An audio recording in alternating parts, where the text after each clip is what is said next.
Hi, I'm Hal Roberts. This is Bridge City News. Welcome. Here's some of the top stories we've been following. As the strike by Canada Post workers continues, officials at the Crown Corporation say they're down nearly 10 million parcels. Montreal police have been dealing with damage caused by pro-Palestinian protesters, and according to our foreign affairs expert Lisa Daftari, things are going to get worse. And the Alberta government announced tens of millions of dollars more going towards more drilling in our province to support the energy sector. Your nation, your province, your southern Alberta. From the heart of Lethbridge, it's Bridge City News with Hal Roberts. Thanks so much for joining us. As the strike by Cup W workers continues at Canada Post, which is now in day 11, officials at the Crown Corporation say they're down nearly 10 million parcels since the strike first began. They say the impacts are being felt all across the country, hitting small business owners, charities, and remote communities the most. In an email, officials at Canada Post said they were committed to reaching new agreements at the bargaining table, and talks will continue with the support of a special mediator. Now, one of the sticking points, however, appears to be the Canada Post proposal of offering 7-day-a-week parcel delivery to help grow the corporation. The lawyer for Pat King says she's disappointed that her client was convicted of 5 charges, including mischief for his role in the 2022 Freedom Convoy in Ottawa. He was, however, acquitted of intimidation, which she says is very important. I'm seeing a lot of headlines that say Mr. King convicted of most offences. Mr. King was facing 9 counts of the indictment. Well, technically that's true. He was convicted of 5. He was acquitted of 4. But I think what the more important takeaway here, and what we've been saying from the very beginning, Mr. King was acquitted of all charges related to inciting any form of violence, specifically intimidation of Ottawa residents, any other persons involved in the community, or anything of that nature. And the judge went out of his way on several occasions to indicate that, in fact, Mr. King and all of his prolific social media posts indicated that we are to remain peaceful. We are to stay here, and we are going to stay, but we're going to stay peaceful and do not be violent. Federal Conservative leader Pierre Poilievre says Canadians will not and cannot be fooled. He's making reference to the GST-HST break the Trudeau government is implementing mid-December and ending in mid-February. Poilievre says what concerns many of us the most is the huge increase in the carbon tax, which is coming into effect in April. What we have is a 2-month temporary tax trick that will not make up for the permanent quadrupling carbon tax on heat, housing, food, and fuel, and all to save Justin's job and Jagmeet's pension. Ironically, in just a few months, Trudeau and the NDP plan to raise taxes on all the same items they claim they're giving you a break on, directly through the carbon tax. Prime Minister Justin Trudeau addressed the 70th annual session of the NATO Parliamentary Assembly in Montreal on Monday. The PN condemned the recent violence at the high-level summit, which featured pro-Palestinian and anti-NATO protesters. He also says that Canada must continue to support Ukraine in its war with Russia. If Russia succeeds in gaining an inch of territory in Ukraine because of their illegal invasion, countries around the world will look at their historical grievances around a border, will look at the fact that perhaps they have a slightly larger military than their neighbor, and wonder if it isn't time now to redraw lines on a map. Well, it appears as though pro-Palestinian and anti-Semitic rallies continue to increase across North America. According to our foreign affairs expert Lisa Daftari, they're also becoming increasingly violent. To damage property, to attack Jews, to attack reporters, to attack the police, which is happening all over. I mean, we can understand why this is a manifestation of what's going on in the Middle East. This is their own westernized version of terrorism. They are trying to terrorize the people around them, whether it's on a college campus, whether it's against Western reporters, whether it's against the police. They are trying to instill fear, and through violence, by the way. Our foreign affairs expert Lisa Daftari will also discuss how Israel and the terrorist group Hezbollah have agreed to a ceasefire. She'll have details coming up later in our broadcast. The Alberta government announced that it is investing $50 million to support Canada's first test site to advance energy technologies and to create jobs. Officials say investing in drilling technologies will generate more revenue for our province by tapping into more geothermal, lithium, and oil and gas. The $50 million will come from the TIER program, which stands for Technology Innovation and Emissions Reduction. Alberta Environment Minister Rebecca Schultz says Alberta will increase production while reducing emissions. We're taking another step forward, stepping up to answer the call of rising global energy demand. Canada's first ever drilling accelerator is an industry-led initiative that will help keep us at the forefront of energy technology. Whether it's geothermal, carbon capture, or hydrogen, these new technologies require drilling. The same goes for lithium, helium, and other critical minerals to create batteries and other commodities. Drilling expertise is more important now than ever before, and nobody is better at drilling than those in Alberta. Looks like there's another candidate who has put his name forward, trying to secure the seat in Lethbridge West, left vacant when the NDP Shannon Phillips resigned last July. That person is the Alberta Party's Leighton Vaverka. Vaverka is going up against the UCP's John Middleton Hope and the NDP's Rob Miyashiro. Middleton Hope is a former Lethbridge police chief and councillor, and Miyashiro also used to sit as a councillor at Lethbridge City Hall. Vaverka is a power engineer who's lived in Lethbridge for over 10 years. He says it's unlikely that he will win, but says a vote for him is sending a strong message to both Daniel Smith, the government, and the official opposition. The by-election for Lethbridge West is set for December the 18th. Members of the Blood Tribe will be choosing their new chief and council this week. Online voting has begun. A total of 10 people are vying to become the new chief since Roy Fox announced that he's not running. The council race, meanwhile, has 59 people on the docket. Online voting will wrap up at 8 p.m. on Tuesday night. The general election will take place on Wednesday. Electors can cast their ballots in Lethbridge, Standoff, Moses Lake, and Calgary. A full list of candidates can be found on the Blood Tribe website. Bill C-293, which is going through its second reading in the Senate, looks to address pandemic prevention and preparedness.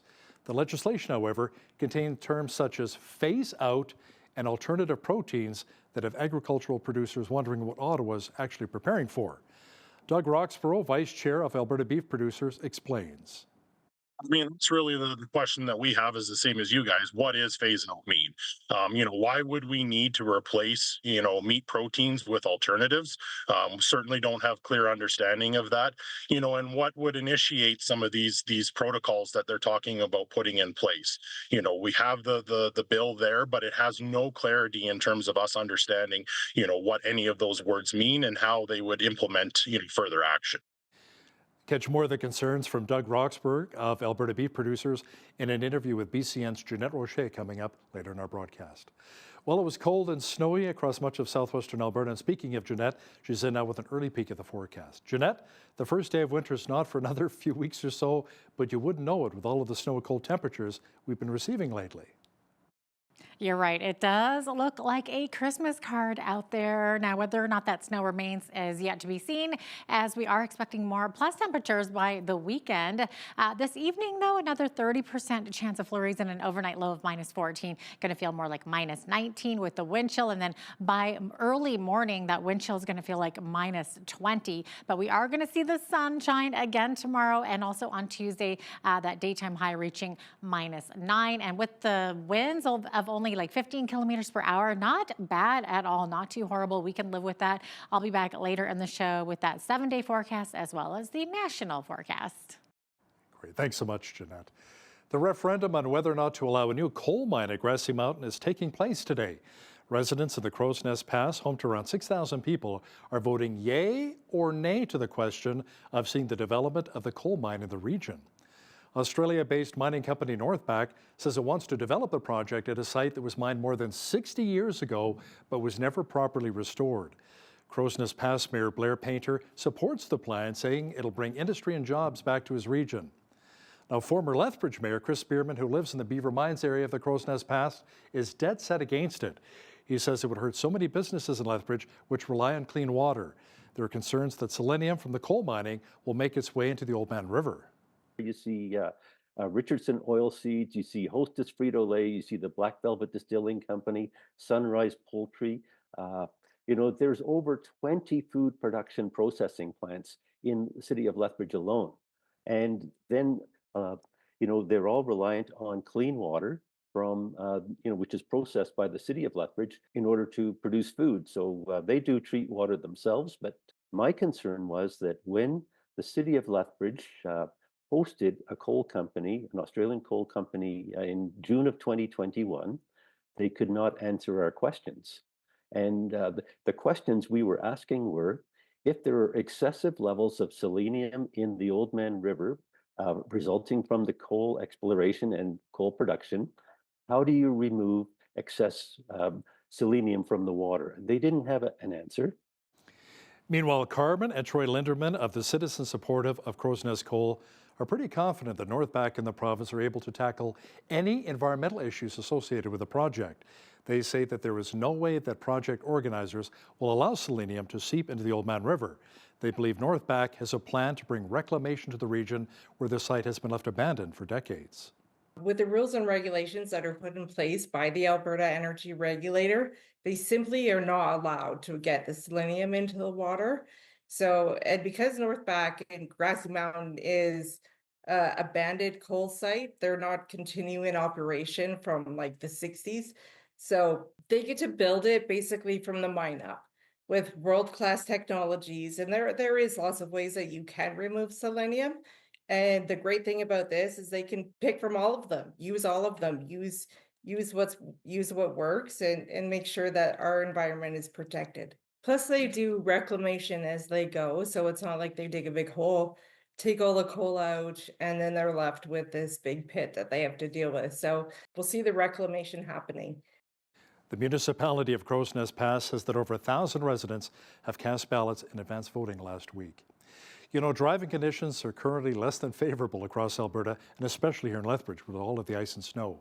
Roadside incidents such as stalled vehicles, construction sites, and crashes can cause confusion amongst drivers and how to react in such a situation. Road Infrastructure Manager for the City of Lethbridge, Richard Brumman, talked to BCN about how drivers can safely perform what's called zipper merging without any stress. What it does is you're utilizing all the lanes that are available to you before you all get in one lane. So that's kind of the thing. And why it works is you're slowing down, you're taking turns, and so you're using all the lanes available to you.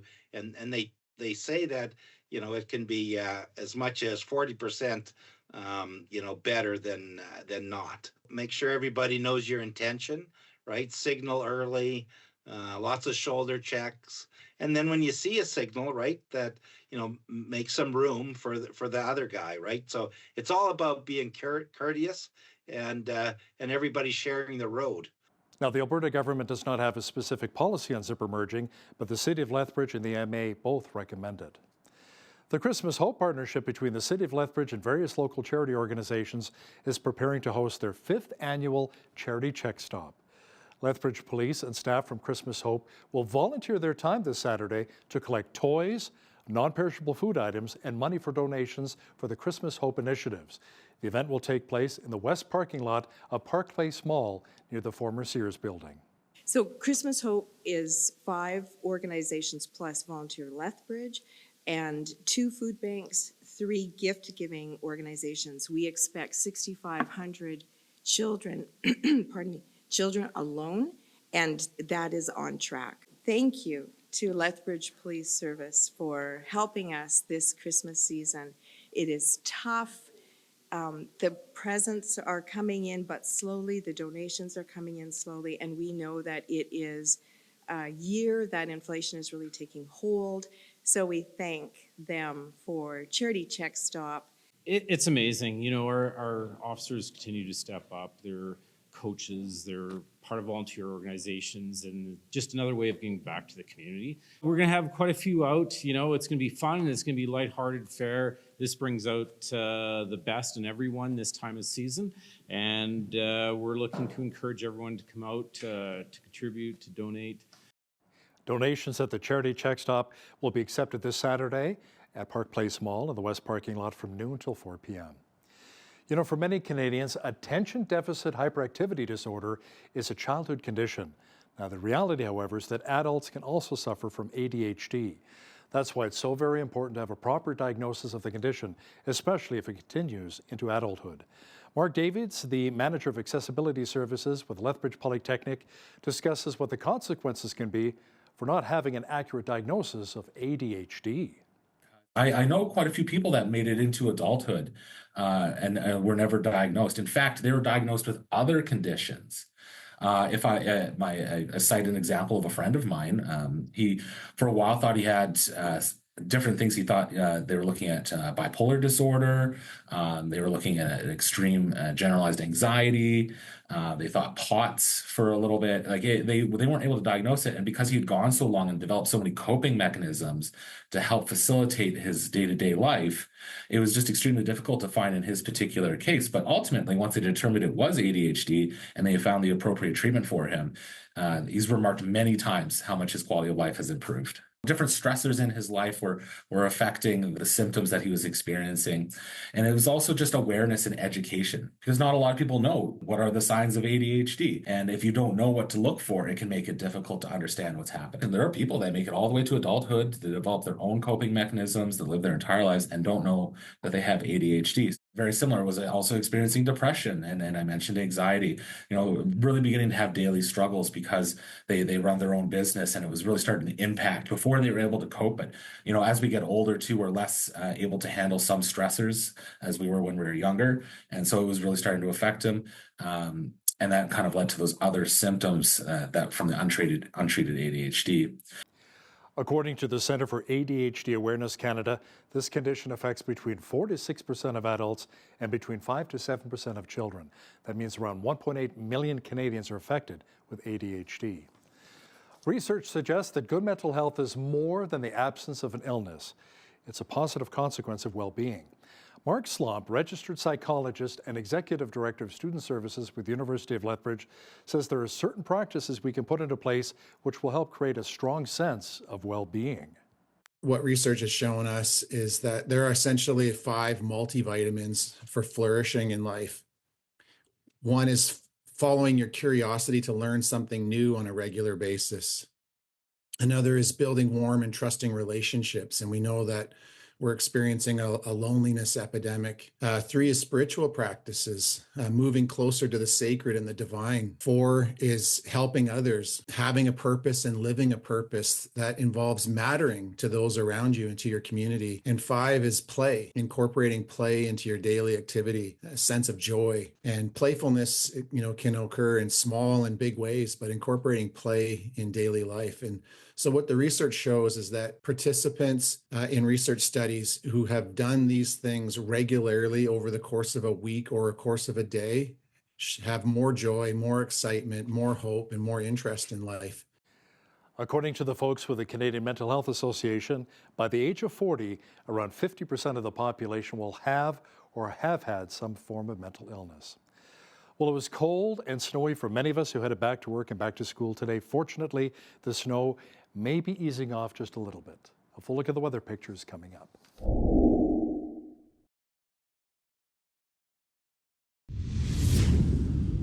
So many of us here in Lethbridge had to dig out our vehicles today. So much snow lately. Jeanette Rocher is now with all of the weather details. Jeanette, the Sugar Bowl here in Lethbridge should be quite busy these days with kids sliding down with their crazy carpets and toboggans. Oh, I am sure they are loving that with all that nice fresh powder that they received. And to be honest, it didn't feel that horrible out there today. Even though we saw a temperature of -11, -12, without the wind, it was actually quite calm and peaceful. I rather enjoyed being out there today. So I would imagine the kids are loving it at the Sugar Bowl as well. Now let's see what the rest of the week here brings. So we're seeing temperatures start to get a little bit warmer, especially towards that end of the 7 days there. So -9 on Tuesday, sunshine, -10 on Wednesday, back expected -7 on Thursday. Friday, seeing lots of sunshine, mainly clear skies then, but -10. And then the weekend, not bad at all, -1 and a high of 6 degrees on a Sunday. So there's that plus temperature that I was telling you about earlier. Average high for this time of year, 1 degree, and we're going to be well above that by the time we get to Sunday. -10 is the average low, so we're kind of hovering around there for most of the week. 17 was the record high on this day. That happened back in 1928, and in 1985, Lethbridge saw its coldest on record, which was -26 degrees. Sun rose at exactly 8 o'clock this morning and sunset this afternoon at 4:37. So we're seeing 8 hours and 37 minutes of daylight today. Okay, on the west coast tomorrow, Victoria seeing that high of 7 degrees with a mix of sun and clouds. Same thing for Vancouver, though. Okay, so we got lots of sunshine across Alberta tomorrow, but frigid wind chill. So Edmonton seeing a morning wind chill of -24, daytime high of -8 though. Calgary not as bad, -14 in the morning there, and then climbing to -2 by the afternoon, but lots of sunshine, like I said. Now, as we get into the rest of the prairies here, Saskatoon, we're seeing a frostbite warning in effect. Their wind chill is going to feel like -36 in the morning, and even in the afternoon feeling like -26. -19 the daytime high there, though. Regina, -15, 2 centimeters of snow, mix of sun and cloud tomorrow in Winnipeg, and a high of -6. Not too bad at all there. We're seeing some showers, though, as we get to the central part of the country. Toronto seeing a 40% chance, high of 7 degrees. Ottawa actually seeing a freezing rain warning in effect for tonight and into Tuesday morning. That snow or the rain could become frozen, especially as it hits the roads and the highways, so be careful, please. 6 degrees for the high there, 7 the high in Montreal. Also could see some freezing rain in the morning. As we look to Atlantic Canada, 60% chance of showers expected tomorrow in Fredericton, high of 7 degrees, Halifax and Charlottetown, looking at mix of sun and cloud, highs of 8 and 6 degrees in those cities, respectively, high of 6 in St. John's, and seeing periods of rain and up to 60 km/h winds. So there you have it. That is your forecast. The Competition Bureau is investigating Leon's Furniture along with its subsidiary, The Brick, regarding pricing and marketing. The watchdog's investigation has filed a court order wanting to learn how the company set and change prices. It also wants to see how it plans and structures promotions. The Bureau says it found instances where the brands did not offer products at regular prices for any substantial period of time, along with allegedly making false or misleading statements about end dates for some of their promotions. Mechanics and clerks at Canadian National Railway have voted overwhelmingly in favor of a strike mandate that could see workers walk off the job as early as New Year's Day. One group consists of more than 2,000 mechanics, technicians, crane operators, machinists, and electricians.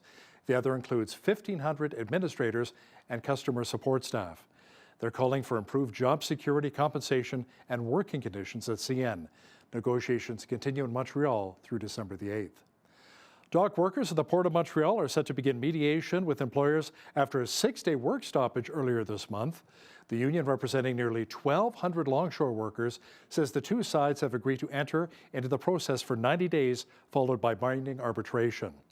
The development marks a renewed attempt at negotiation after the Canada Industrial Relations Board ordered the restart of port operations and the launch of arbitration to reach a new contract. Now, here's a look at today's markets. The TSX was down 33 points on the day to finish at 25,410. The Dow was up 440 points to 44,736. The S&P 500 was up 18 to 5987, and the Nasdaq was up 51 points to finish at 19,054. West Texas Intermediate oil was down $2.15 to $69.09 US per barrel. Natural gas was up 19 cents to $3.31 US. Gold was down $98.80 to $26.1170 US an ounce, and silver was down 96 cents to $30.30 US an ounce. Feed wheat is at $8.36 per bushel, barley's at $6.47, canola is at $13.44, and corn is at $7.54 per bushel. Live cattle December contract was down 28 cents to $186.50. Feeder cattle January contract was up $1.18 to $255.48. Lean hogs December contract was up 30 cents to $81.98, and the Canadian dollar was down slightly over the past 24 hours to $71.50 US.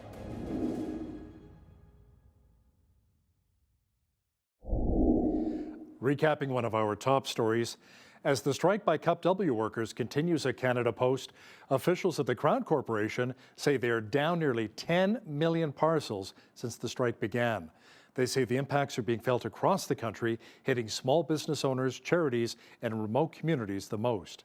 In an email, officials at Canada Post say they're committed to reaching new agreements at the bargaining table, and talks will continue with the support of a special mediator. A ceasefire has been agreed to by Israel and the terrorist group Hezbollah in Lebanon. Our foreign affairs expert Lisa Daftari will have details for us coming up shortly. When you see news happening in your community, be sure to drop us an email at info@bridgecitynews.ca. Also visit our website anytime to check out a number of stories and interviews.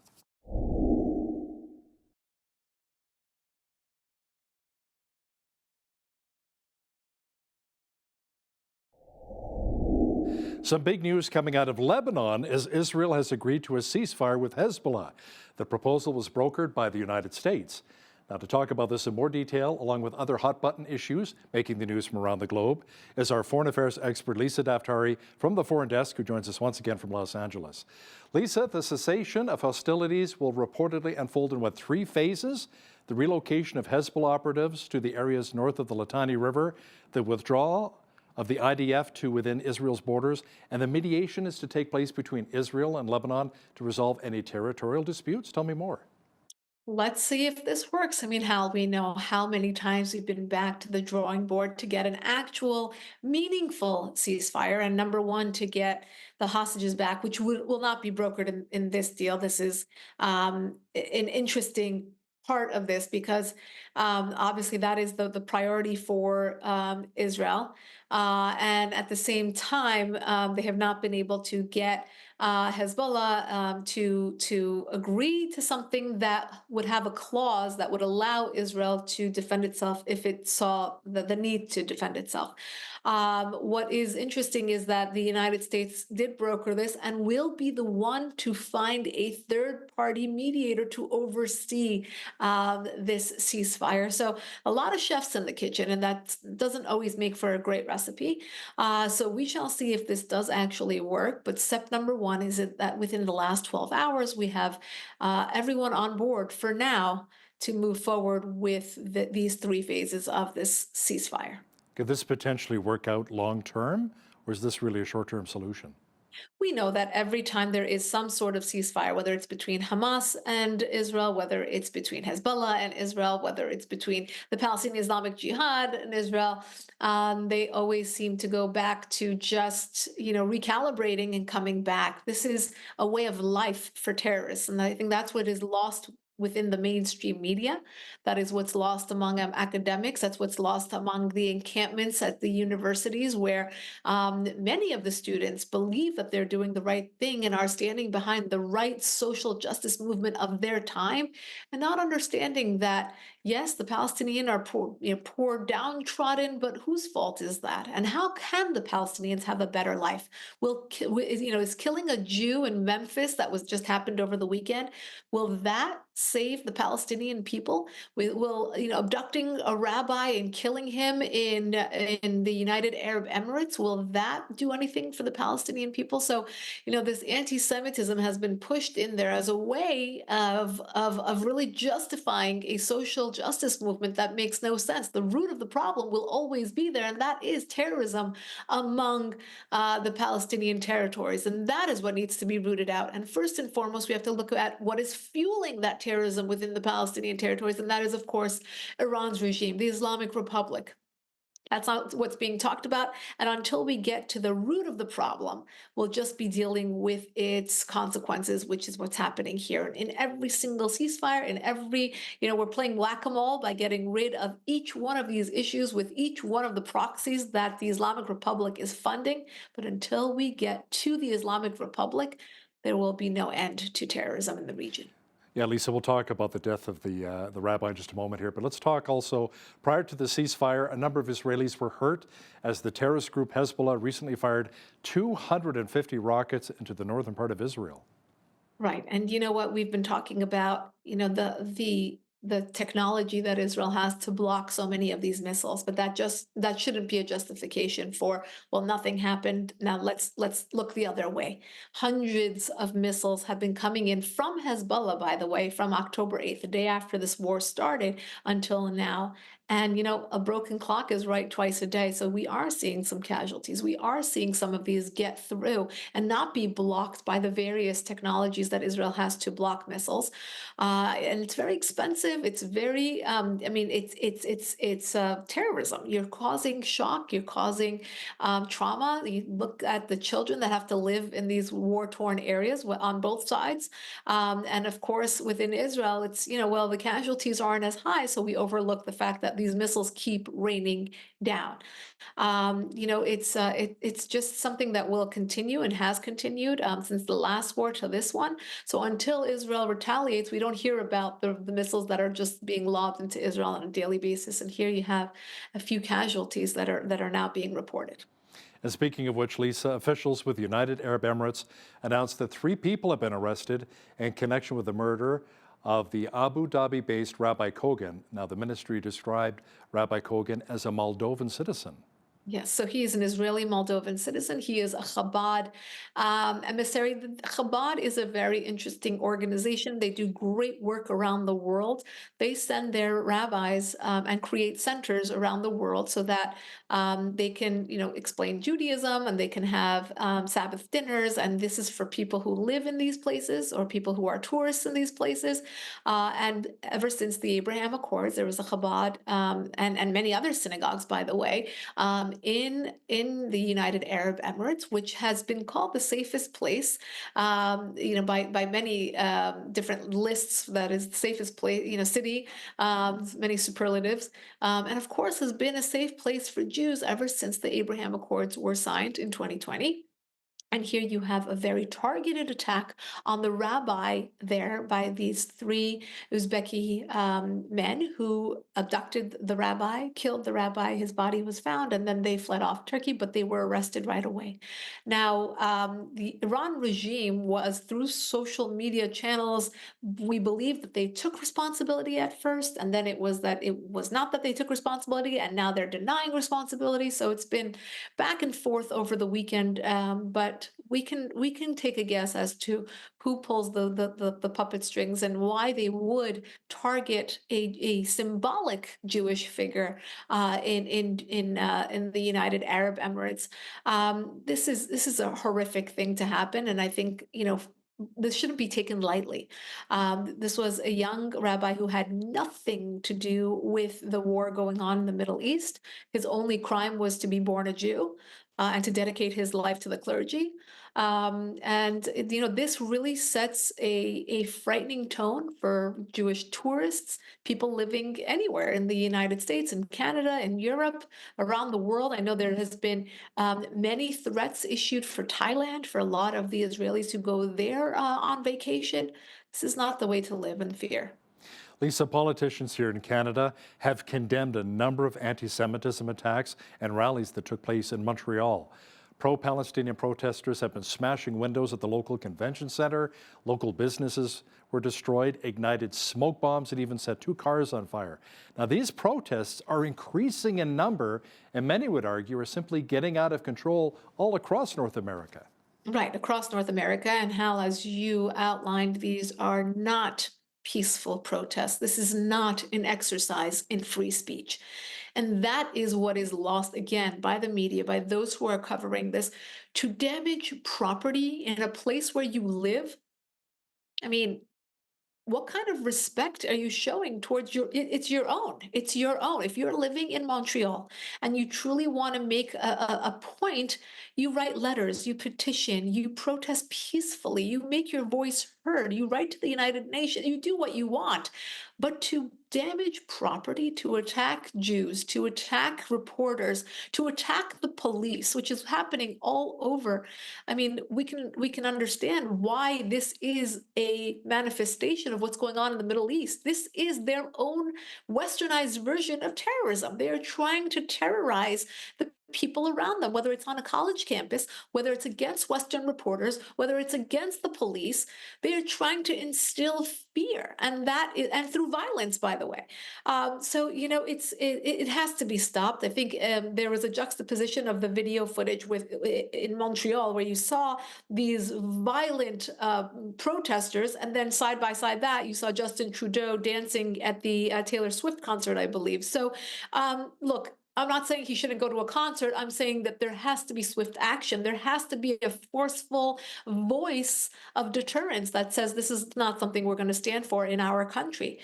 Look, it's first they come for the Jews, they say, right? And then they come for everyone else. This is not something that anyone should take lightly. If you are a champion of social justice, then you should understand that this is pure anti-Semitism. And it's any racism of any kind, any bigotry of any kind. If it's tolerated against one group, it'll be tolerated against everyone. And we're setting a very, very dangerous precedent here in the North, in North America in general. Elisa, a gunman was killed and 3 Jordanian police were injured following a shooting near the Israeli embassy in Amman on Sunday. The gunman, armed with an automatic weapon, opened fire on police and as they were patrolling in the neighborhood, a strong Jewish neighborhood where the embassy is located. Right, wherever the Israeli embassies are located, there is danger right now. We saw this throughout Europe in a few different instances. Just over the weekend, we saw it again at London at the Israeli embassy there. Here in Los Angeles at the Israeli embassy, there are protests that are happening all throughout the week, sometimes getting violent, often putting red paint all over the property. Again, this is not peaceful protesting. So, it's something that I know that, all eyes and ears are open. I know synagogues have to increase their security. I know that, the Holocaust museums here in Los Angeles are also increasing their security. Again, not a way to live when you live in the United States or when you are a representative of a country as a diplomat. It's really no way to live. Yeah, you shouldn't have to live on eggshells, absolutely, especially in our communities. Lisa, officials with the Islamic Republic in Iran say that they will engage in nuclear discussions mediated by the European Union with, I believe, Germany, France, and the UK in Geneva this Friday. But not only will they talk about nuclear, they'll also be discussing the wars taking place in the Middle East. Yes, well, the clock is absolutely ticking, and it looks like the government to be most scared about a Donald Trump presidency seems to be the Islamic Republic, the mullahs that are ruling Iran right now. And we see them trying to really get some sort of treaty, some sort of nuclear deal, some sort of deal with the Europeans, mostly because they are fearful of economic pressure in the form of sanctions that will cut off their ability to sell weapons and oil and collect money from the central bank systems. This is deterrence. I mean, Donald Trump didn't even get into the White House yet, and he is already instilling fear among those who have run circles around the White House and will continue to do so. Now, the Iran regime is trying to get these meetings, obviously before January 20th, trying to really make something happen. And of course, they kind of bring the Europeans in under this shroud of we care about human rights, about the Palestinians, and about the war. By the way, this is the war that they started, they funded, and they are responsible for. So every death is on them. Now they want to come to the negotiating table and make sure that they're able to sell their weapons and continue spinning those centrifuges. And this is what the mullahs do. Whenever they feel as though they're going to be under pressure, they try to make some fake concessions that will fool the acronymed organizations like the UN, like the EU, and they bring everyone together and say, we're so worried, but we will work together with you. This is what we're going to do. Meanwhile, we saw the same thing with the JCPOA, which was the nuclear deal that was brokered by the Obama administration. And it was the same. We're going to be on our best behavior. We're going to do this. We're going to do that. And guess what? The centrifuges continued to spin and the cameras were shut off and they continued to engage in their bad behavior, funding of the proxies, their egregious human rights violations, and those same acronymed organizations that claim to care about children and claim to care about women looked away when they were killing Iranian children and killing Iranian women and gouging their eyes out and raping them and hanging them. And here we go. The world is a very, very crazy place where there's a lot of hypocrisy, particularly when it comes to politics and human rights. Police in London, England conducted a controlled explosion on Friday after discovering a suspicious package near the U.S. Embassy. The embassy, Lisa, built in 2018, has been considered one of the most modern and secure diplomatic compounds in the world. Right, secure, but still under threat. This is what's going on. These are the cities of the world that we're seeing a lot of the pro-Palestinian, anti-American, anti-West protests, and anti-UK and anti-French and you fill in the blank. But these are taking over Europe. These are mostly, for the most part, migrants who immigrated to these places and now are fueling these fires. And of course, you have all the useful idiots that follow in suit as well. But this is what we're seeing, a fixation on targeting American assets, Israeli assets, and of course, burning the flags of the countries that they live in. So wake up call to all the natives, wake up call to all of those who have allowed these individuals to come in and really change the dynamic, change the narrative. And when we see those American flags, I know here, I know you guys see the Canadian flags being burned, we see the American flags being burned. That is just a punch to the gut when you see that. It really does silence their narrative for many Americans that understand that this is not something that is a social justice or humanitarian movement. It is purely anti-American, purely anti-Canadian, and it's going to take a long time to put out these fires. It's truly disappointing, to say the least. She's our foreign affairs expert and host of the Foreign Desk in Los Angeles, Lisa Daftari. Thanks again for your time today. My pleasure.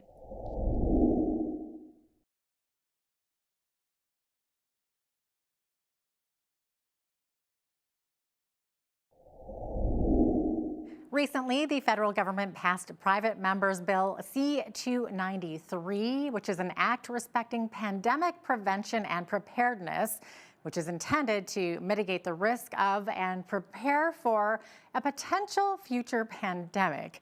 The bill is currently going through its second reading in the Senate, but it's getting all kinds of pushback from the Alberta government, as well as agricultural producers.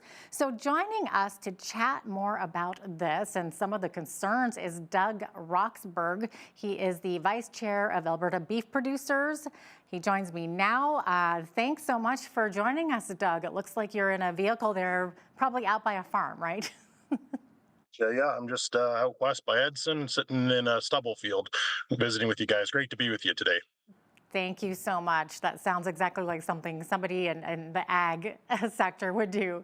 So, Doug, I assume that you're not against preparations for any potential future pandemics, but I understand that you do have some concerns regarding the wording of this legislation. So this bill would give the federal government the power to shut down livestock operations as well as meat processing plants that they deem to be high risk. So what are your thoughts on this? So, I mean, I think it's really important to understand that the Canadian cattle industry, is fully supportive of any pandemic preparedness and prevention going forward. We certainly support any measures along that.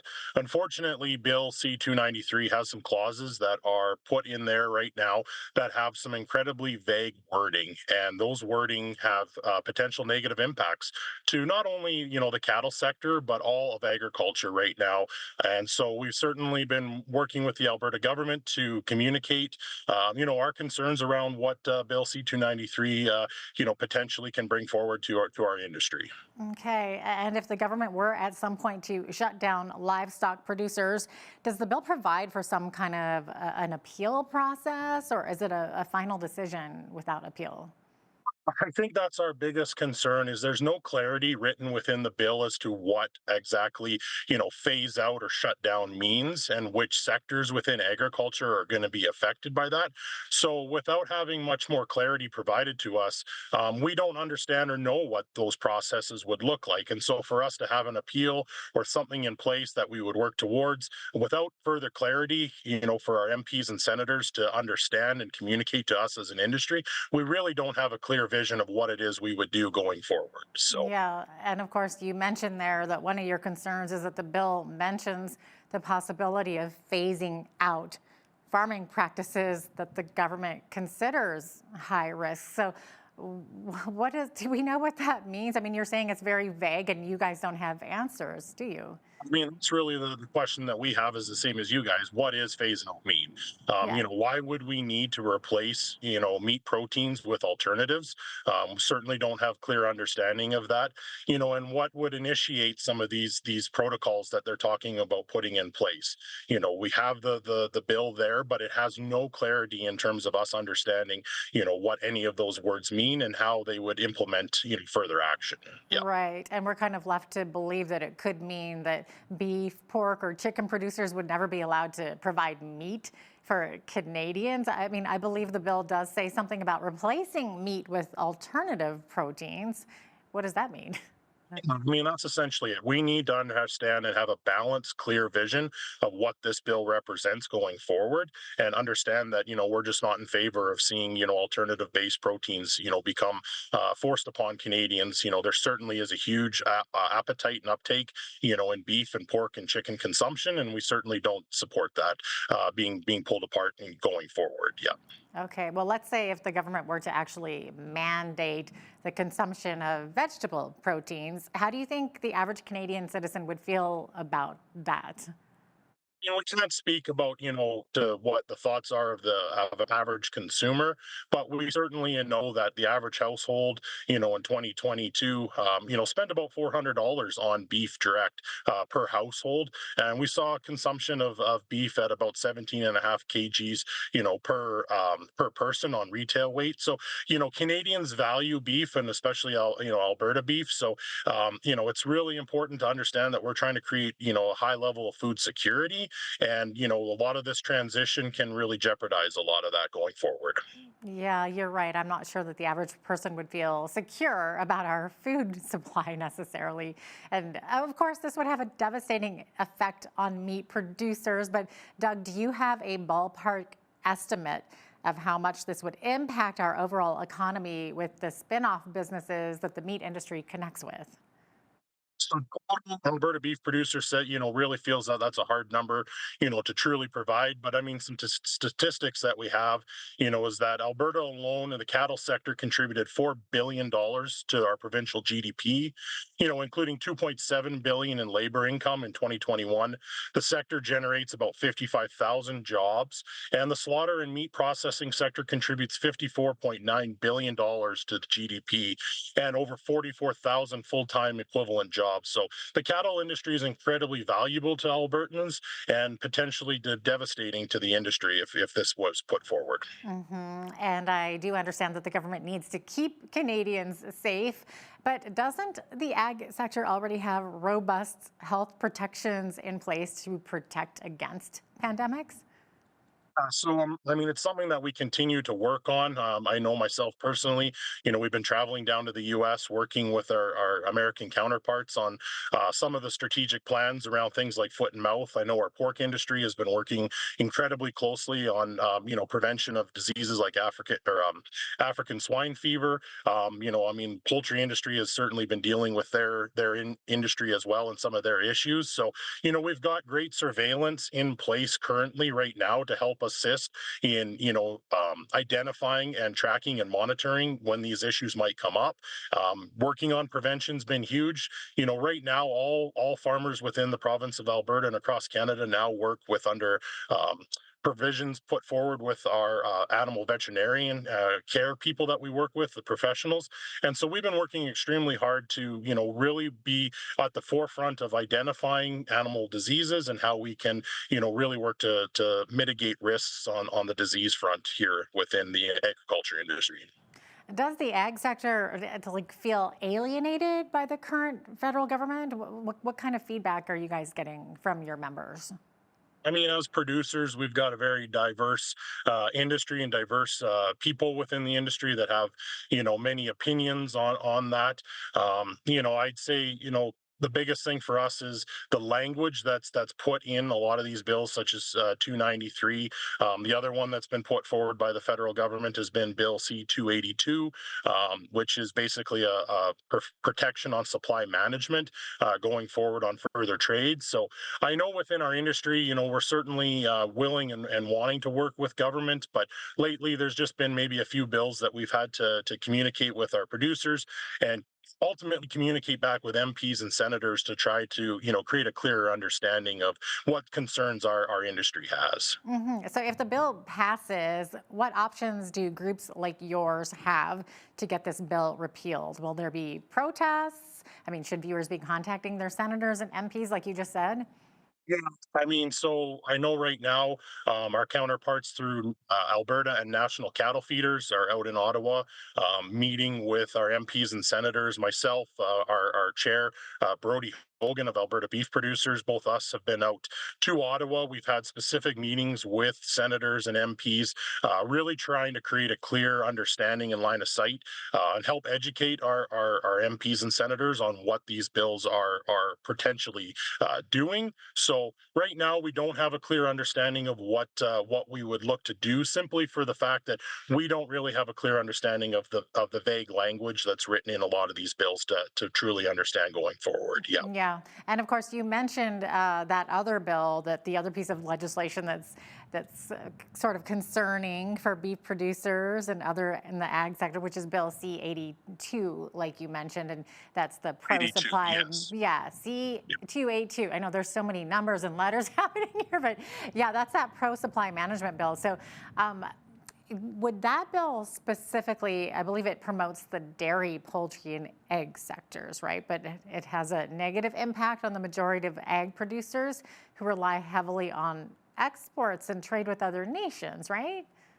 So, like right now, about 90% of our farmers in Canada rely on the export market that we've developed within Canada, and with our trading partners like Mexico and the United States. Just as two examples. Right now, that bill essentially kind of locks in supply management, and so one of our colleagues kind of put forward that if you were in a poker match, and you had a card that could help win your hand, you certainly wouldn't run out and announce what that card was. And essentially, by playing, by working on C-282 and supply management and taking that off the table with any communications, our trading partners now know what our hand is. And so we're really concerned because it's very protectionist against the supply managed industries, but doesn't give our trading people that we send off into the world to communicate and work on trade negotiations with our counterparts. It doesn't give them the freedom to have that discussion. It kind of limits what they can talk about and plays their hand ahead of time. So it's incredibly concerning going forward. But is that bill not basically a form of protectionism in a sense?